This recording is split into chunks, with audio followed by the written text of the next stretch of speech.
জেনে নেব 1 পয়সা 2 পয়সা কেমনভাবে লিখতে হয় এবং 1 আনা 2 আনা সেটা কেমনভাবে লিখতে হয় সেটা আমরা রমেশ সরকার মহাশয়ের কাছে দেখে নেব।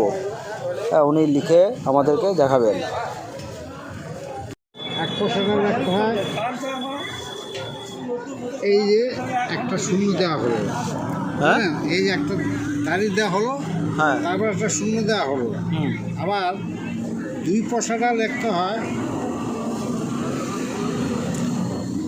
এইভাবে, বুঝলেন? এই 2 পয়সা, এই হলো 3 পয়সা, এই হলো 4 পয়সা, বুঝলেন? এই হলো 4 আনা, তারপরে 4 পয়সা না 4 আনা? 4 আনা। আচ্ছা। এই হলো 8 আনা, এই হলো 12 আনা, এই হলো 100, মানে 1 টাকা, 1 টাকা হয়ে গেল, বুঝলেন? আচ্ছা, এই যে 1 আনা, এই 2 আনা এইভাবেই লিখতে হবে, বুঝলেন? আচ্ছা, এইগুলো এখন পারবে না, বুঝলেন? এখন পারবে না। এই যে 1 পয়সা 2 পয়সা বা 2 আনা 3 আনা 4 আনা, হ্যাঁ, 5 আনা, 5 আনা লিখতে হবে এইভাবে। 5 আনা? হ্যাঁ, এই যে 5 আনা, আচ্ছা। 6 আনা লিখতে হবে, এই যে 6 আনা। 6 আনা। আর এই যে 4 আনা, আর এই হলো 7 আনা, আচ্ছা, আচ্ছা, এই হলো 8 আনা, এই হলো 12 আনা, এই হলো 8 আনার পরে 12 আনা। 12 আনা হয়। 12 আনার পরে এই যে 14 আনা, 14 আনা, হ্যাঁ। হ্যাঁ, আবার এই হলো 15 আনা, 15 আনা, হ্যাঁ, এই হলো 16 আনা। 16 আনা।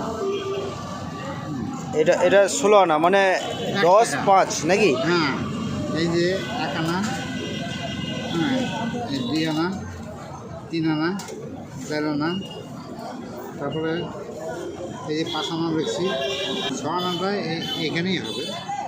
হ্যাঁ, আচ্ছা, হ্যাঁ, এইভাবে এটাকে করতে হবে।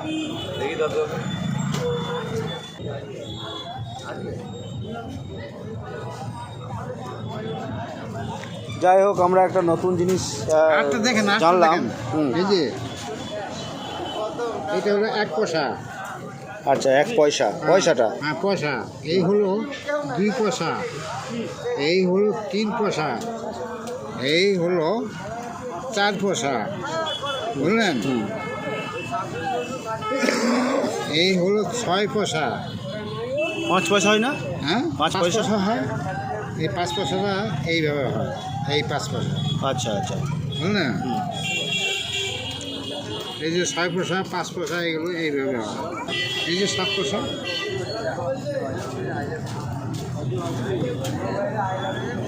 7 পয়সা, 8 পয়সা, 8 পয়সা 2টা, 9 পয়সা,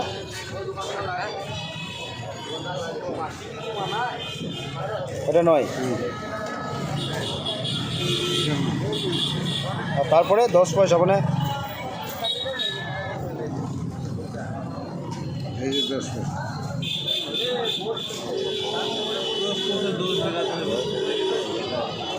এই যে 10 পয়সা। এখন যেমন দেখে এই 10, 10-এর পরে 20, 30, 40, 50, 60, 70, 80, 90, 100। এখন ওই পয়সাটা চলে গেছে। এগুলো উঠে গেছে, হ্যাঁ, এগুলো এখন চলে না। তবে আমরা এগুলো করেছি, এগুলো আমাদের পড়ে না, এগুলোই আমাদের পড়ে।